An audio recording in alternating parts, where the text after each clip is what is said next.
Everyone, myself Sunita Gehlot with a new e-content topic on Yuva Avastha, that is adulthood.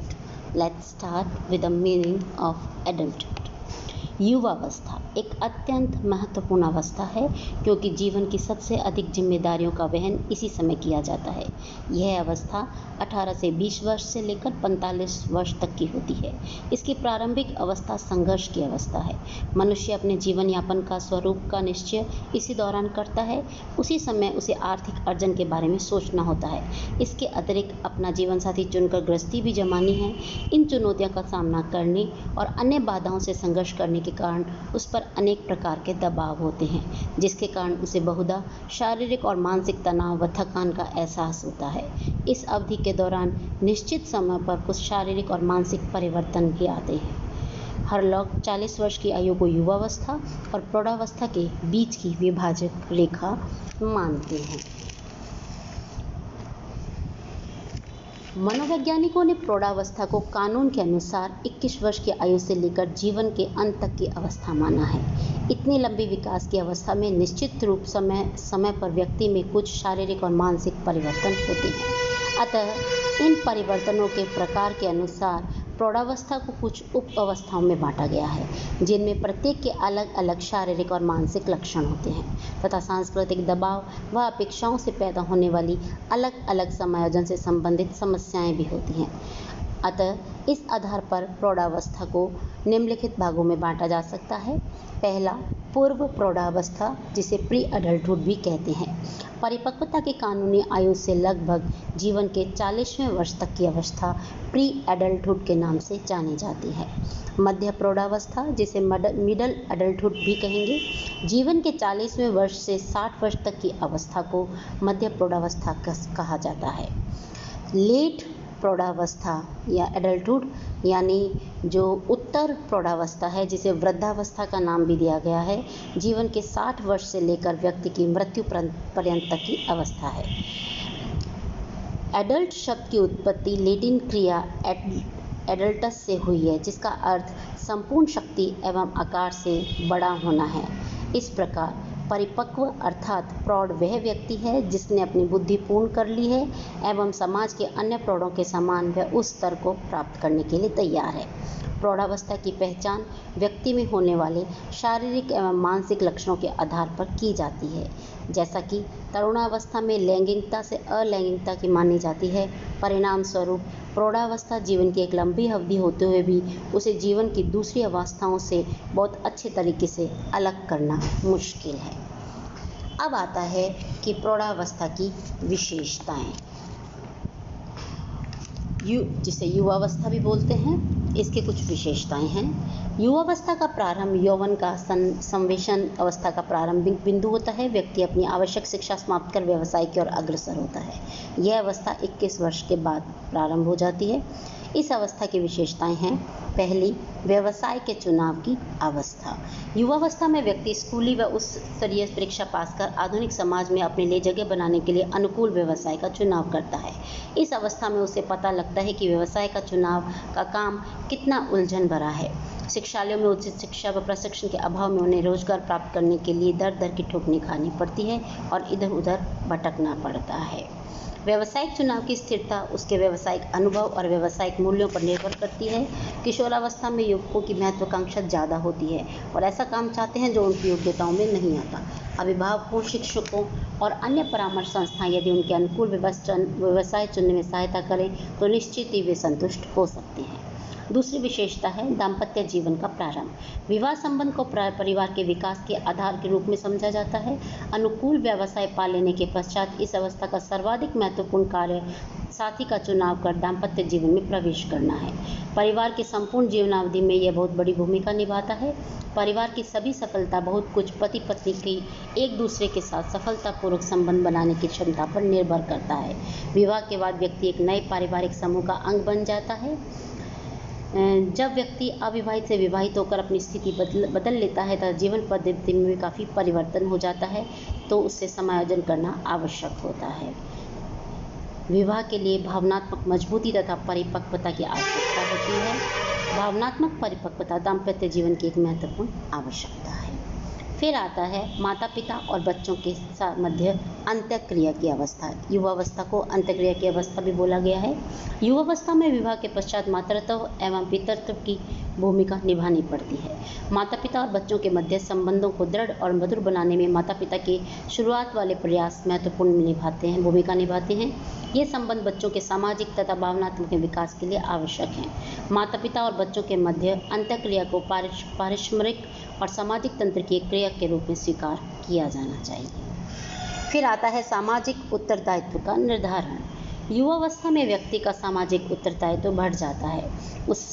इनसे जो समाज आशाएं करता है वे बिल्कुल स्पष्ट होती हैं। इन सामाजिक आशाओं को युवावस्था के विकासोचित कार्य के रूप में प्रकट किया जाता है, जिनमें निम्नलिखित हैं: जीवन साथी का चुनाव, पति पत्नी का साथ और यौन संबंध स्थापित करना, परिवार की शुरुआत, बच्चों का लालन पालन, घर का प्रबंध, व्यवसाय की शुरुआत, नागरिक जिम्मेदारी लेना तथा धार्मिक प्रवृत्तियों में भाग लेना।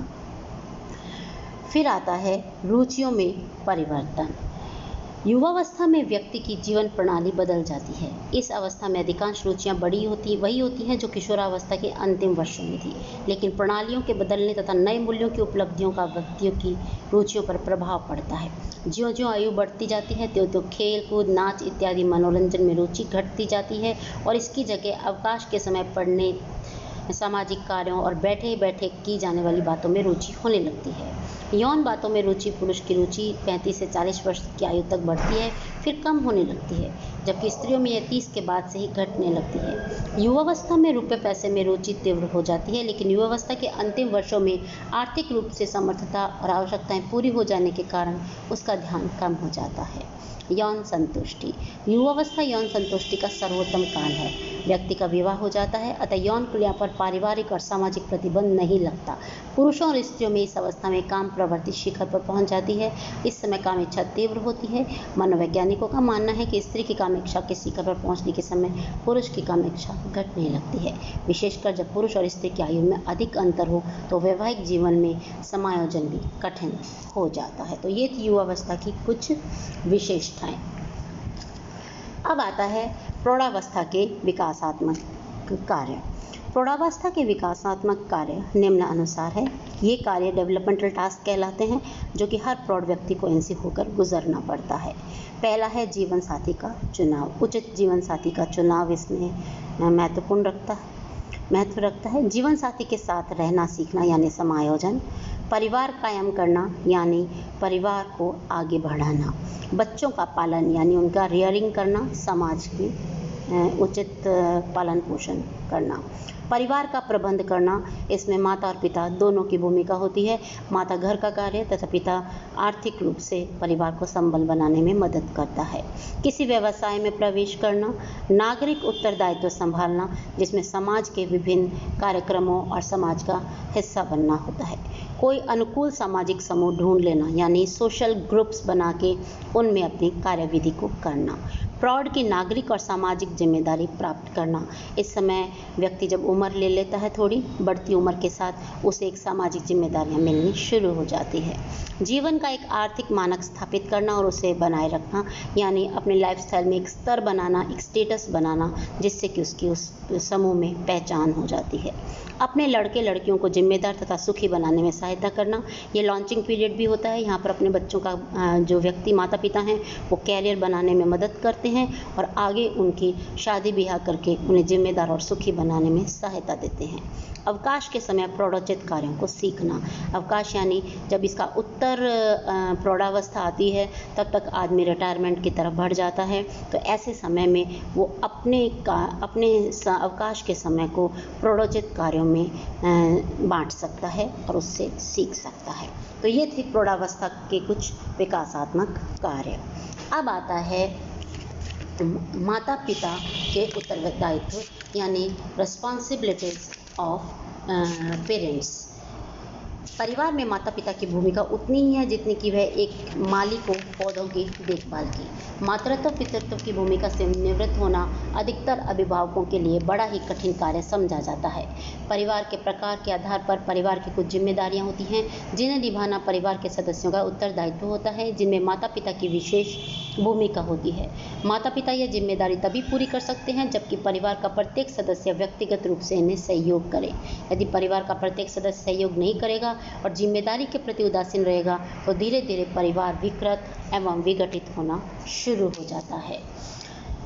जीवन में स्त्री पुरुष दोनों को निरंतर समायोजन करते रहना पड़ता है। विवाह उपरांत पति पत्नी को एक दूसरे से समायोजन करना पड़ता है जब उनके मुख्य कार्य और समस्याएं घर और बच्चों के लालन पालन से संबंधित हो जाती है।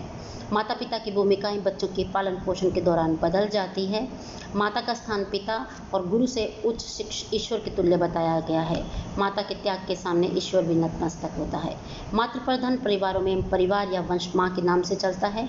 भारतीय संस्कृति में पितृ प्रधान परिवारों में भी माँ का अपना विशेष स्थान होता है। अतः माता पिता दोनों ही मिलकर एक परिवार की जिम्मेदारियों को निभा सकते हैं। वस्तुतः माता पिता परिवार रूपी गाड़ी के दो पहिए होते हैं। वर्तमान समय में तीव्रता से बदलती हुई आर्थिक और सामाजिक परिस्थितियों में सम्मान और परिवार की गति को इतना तीव्र कर दिया है कि पति पत्नी की जिम्मेदारियों के बीच स्पष्ट विभाजन करना संभव नहीं है। इनका संयुक्त रूप से परिवार की विभिन्न जिम्मेदारियों को निम्न रूप से पूरा किया जा सकता है।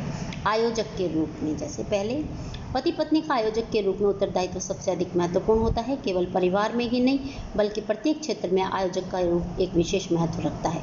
पति पत्नी की पारिवारिक की जिम्मेदारियां निभाने की योजना जितनी सुनिश्चित होगी परिवार उतना ही सफल होगा। परिवार की योजना की सफलता इसमें है कि परिवार में विभिन्न आयु लिंग और सदस्य रुचियों वाले जो सदस्य हैं उन सब सदस्यों की आवश्यकताएं परिवार की योजना के द्वारा पूरी हो।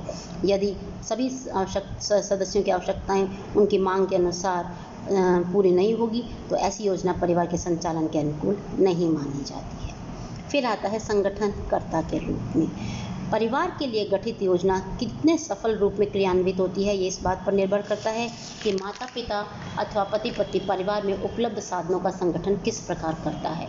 हर परिवार के स्तर की वृद्धि उपलब्ध साधनों के संगठन माता पिता की योग्यता बुद्धि आदि पर निर्भर करती है। माता पिता एक प्रबंधक के रूप में किसी परिवार की योजना की सफलता के लिए आवश्यक साधनों के जान लेने मात्र से ही योजना क्रियान्वित नहीं हो सकती है। किसी भी योजना के क्रियान्वयन के लिए आवश्यक साधनों को जुटाना आवश्यक होता है।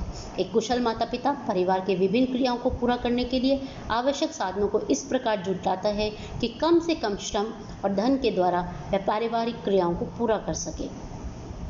पति पत्नी एक उचित प्रबंधक के रूप में परिवार के विभिन्न सदस्यों की भौतिक आवश्यकताओं को ध्यान में रखकर उनके लिए उचित भोजन वस्त्र और आवास का प्रबंध करता है। अब आता है माता पिता एक निर्देशक के रूप में। माता पिता अपने बच्चों के लिए एक निर्देशक के रूप में होते हैं। समय समय पर उनका मार्गदर्शन करना माता पिता का पहला कर्तव्य है। परिवार के सदस्यों का यह कर्तव्य है कि वे अपने पारिवारिक बुजुर्गों से सलाह और मार्गदर्शन लें ताकि वे अपने लक्ष्य तक पहुंच सके। माता पिता परिवार के लिए सदस्यों के लिए आदर्श होते हैं। यदि माता पिता द्वारा दिए गए निर्देशों उसके आचरण के अनुसार होंगे तो पारिवारिक समायोजन में कोई कठिनाई नहीं होगी।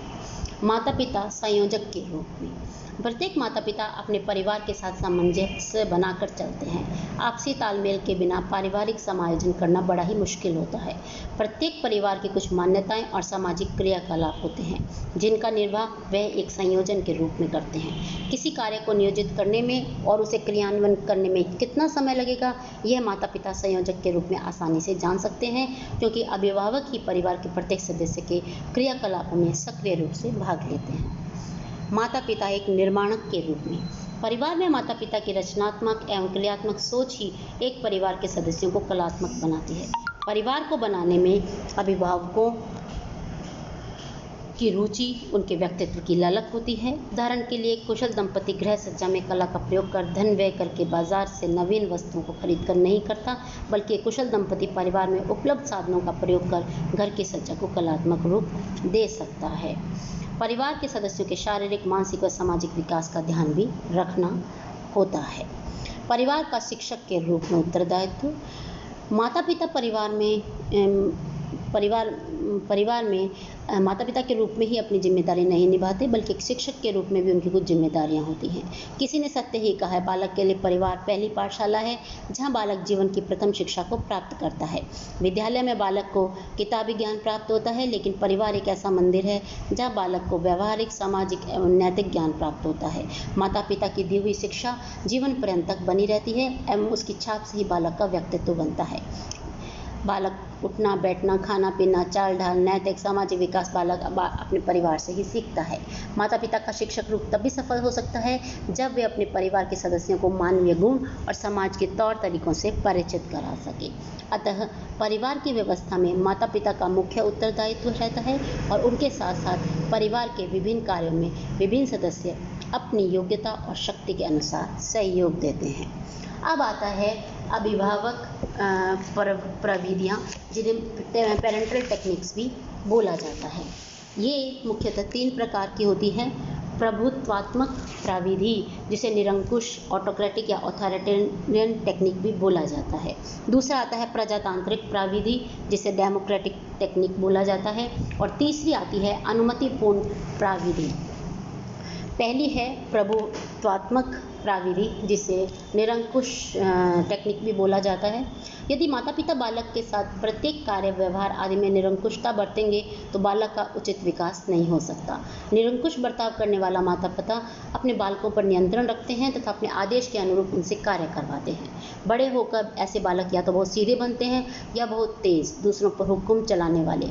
इस प्रकार का व्यवहार करने वाले माता पिता बालकों की कोई बात नहीं मानते, न ही बालकों का कोई कार्य करते हैं। वे उनकी इच्छाओं को भी नहीं समझते। ऐसे बालकों का व्यवहार असामाजिक हो जाता है। निरंकुश व्यवहार के कारण बालक में झूठ बोलना, चोरी करना, क्रूरता व आक्रामकता आदि का विकास होता है। अतः बालकों के उचित विकास के लिए माता पिता का ऐसा व्यवहार उचित नहीं रहता। प्रजातांत्रिक विधि, जिसे लोकतांत्रिक विधि भी कहते हैं, डेमोक्रेटिक टेक्निक है ये। कई माता पिता बालक का अत्यधिक ध्यान रखते हैं, उसे स्वतंत्र रूप से कोई कार्य नहीं करने देते। ऐसे बालकों का कोई भी कार्य में घबराहट होती है, उनमें आत्मविश्वास की कमी आ जाती है। वे दूसरों पर अत्यधिक निर्भर रहते हैं। माता पिता से अधिक संपर्क के कारण बाहरी समाज से उनका अधिक संपर्क नहीं रहता। इससे बालकों में बाहरी रुचियों का विकास नहीं हो पाता। उनमें आलोचना सहन करने की भी शक्ति नहीं पाई जाती है। इस विधि में माता पिता बालकों को जिन नैतिक मूल्यों व समाज द्वारा मान्य व्यवहारों को सिखाते हैं, उसके बारे में बताते हैं, उनकी अच्छाइयाँ व बुराइयाँ भी बताते हैं। इससे संबंधित तर्क भी देते हैं। वे नैतिक मूल्यों को सिखाते समय यह अवश्य बताते हैं कि ऐसा क्यों या नहीं करना चाहिए।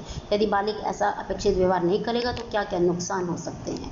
अतः यह विधि बालकों व माता पिताओं के बीच आपसी विचार विमर्श, सोच आदि पर निर्भर करता है, जिसके कारण बालक शीघ्र ही समाज द्वारा नैतिक मूल्यों को मानने के लिए सहज तैयार हो जाता है।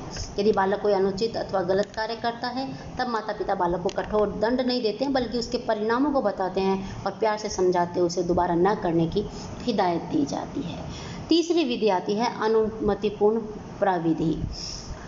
अनुमतिपूर्ण प्रविधि से परमिसिव टेक्निक भी बोला जाता है। बालक के कार्यों को माता पिता द्वारा स्वीकृत किए जाने से बालक को प्रोत्साहन मिलता है। इस विधि के द्वारा माता पिता एवं संरक्षित बालों को अनुशासित करने के लिए कोई विशेष प्रयत्न करते, ना ही उन पर नियंत्रण रखते हैं। माता पिता बालकों को उनकी मर्जी व इच्छा के अनुसार कार्य करना के लिए स्वतंत्र कर देते हैं। वे बालकों को समाज द्वारा मान्य मूल्यों एवं व्यवहार को भी नहीं सिखाते हैं और न ही यह बताते हैं कि बालक से समाज की क्या क्या अपेक्षाएं हैं। बालक को अनुशासित करने के लिए बाध्य नहीं किया जाता और न ही अनुचित व गलत कार्य करने पर दंड दिया जाता है। अतः बालक अनुशासित रहने के बजाय बिगड़ जाता है। अतः स्पष्ट है कि माता पिता बालकों को शिक्षा देने के लिए उन्हें नैतिक मूल्यों की सिखाने की सही दिशा में निर्देश नहीं देते हैं। ऐसी स्थिति में बालक अपने मन से अथवा अन्य बालकों को देखकर उन्हीं की तरह व्यवहार करना सीख जाता है। अनुमतिपूर्ण जो प्रविधि है वे माता पिता अपनाते हैं जो स्वयं कठोर अनुशासन में पले बड़े होते हैं। वे प्रभुत्वात्मक अनुशासन से उब चुके होते हैं, इस कारण बालक को बहुत अधिक छूट दे देते हैं। अनुमतिपूर्ण अनुशासन तो किसी भी प्रकार का अनुशासन नहीं है, क्योंकि इसमें बालकों को किसी प्रकार का दिशा निर्देश नहीं मिलता है। इस कारण बालक नैतिक मूल्यों एवं सामाजिक व्यवहारों को जान नहीं पाता है। तो इस तरह से अभिभावक प्रविधियों में ये 3 तरह की तकनीक हैं जिनके द्वारा बच्चों का लालन पालन किया जाता है। प्रभुत्वात्मक प्रविधि जो है बहुत ज़्यादा दंड पर आधारित विधि है, और अनुमतिपूर्ण है जो बहुत स्वतंत्रता पर आधारित विधि है। प्रजातांत्रिक यानी लोकतांत्रिक विधि जो है वो एक सही विधि है, उचित विधि है, क्योंकि इसमें जो बालक है वो एक उचित व्यवहार करना सीख जाता है। बालक जब भी कोई अच्छा कार्य करता है तो उसे पुरस्कृत किया जाता है, और दंड भी कोई बहुत कठोर दंड नहीं दिया जाता है। फलतः बालक का व्यक्तिगत, सामाजिक एवं पारिवारिक समाजन सही बना रहता है। तो एक ओवरऑल अगर हम देखें तो प्रजातांत्रिक प्राविधि जो है वो एक उचित विधि के रूप में सामने आती है अभिभावक प्राविधियों के अंतर्गत। इसी के साथ आज का ये टॉपिक यहीं पर समाप्त होता है। आशा करती हूँ आपने इस युवावस्था के बारे में अच्छे से जाना व समझा होगा। धन्यवाद।